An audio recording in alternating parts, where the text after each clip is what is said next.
President Biden was out in South Carolina yesterday trying to sell his message that Bidenomics has been a smashing success, but doing so with his usual presentation of some very questionable factoids. Listen. You're going to hear about the deficit. I cut the deficit $1.7 trillion in 2 years. Nobody's ever done that. Cut the debt 1.7. Well, that particular claim received the dubious distinction of getting the Washington Post's, quote, bottomless Pinocchio award when Biden said that back in April, meaning it was completely false. Turns out that 100% of the deficit reduction in 2022 was because of expiring COVID relief spending. So the question is, will voters buy Bidenomics? Let's ask former Congressional Budget Director, Office Director Doug Holtz-Eakin. Doug, good to see you. Thanks for being here. So the public is not buying it right now. You see that from the polls. I think only 69% of the public think the economy's poor. And what Biden is selling, they're not buying. But part of it is because a lot of what he's selling just isn't true. I think that's really the issue. We hear again and again the president saying he inherited an economic disaster. Not true. The economy was growing at 6.3% when he took office. It's now averaged under 2% during his tenure. Inflation was 1.4% when he took office. Core inflation is still over 5%. Food, energy, and shelter, which are 50% of the typical family's budgets, still going up year over year at a 5.2% rate. Wages aren't going that fast. So, they know the reality on the ground, and you can try to pretend that it didn't start out that very well, and so this is better than that, but it's not true.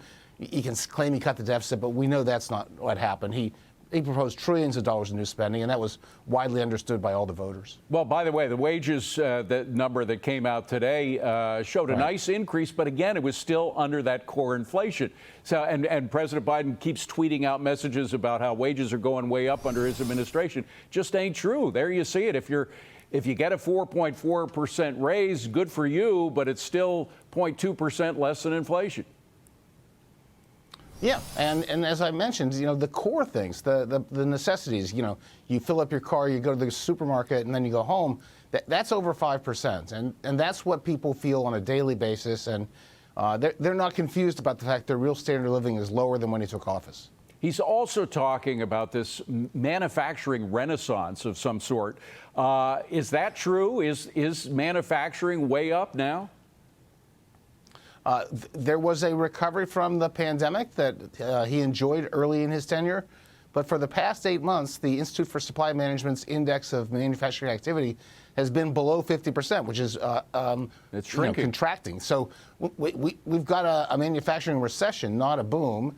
And that's really stands in striking contrast to his heavy focus on manufacturing jobs and union jobs. And it's just not what was promised, and it's not what they're saying is happening. Well, we had a better than expected GDP number, but overall economic growth. First of all, they keep getting, you keep seeing these downward revisions going on, not only in terms of GDP, but in terms of jobs numbers, et cetera.